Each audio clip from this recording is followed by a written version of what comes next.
خلیجی ملک میں ایک شادی کی تقریب بڑی دھوم دھام سے چل رہی تھی۔ دولہا اور دلہن تحفے اکٹھے کر رہے تھے اور سب کی مبارکباد لے رہے تھے۔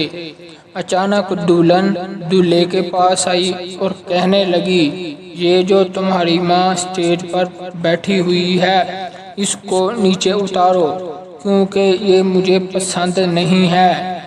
دولہا دلہن کی طرف دیکھ مسکرایا اور گانے بجانے والوں کے پاس چلا گیا۔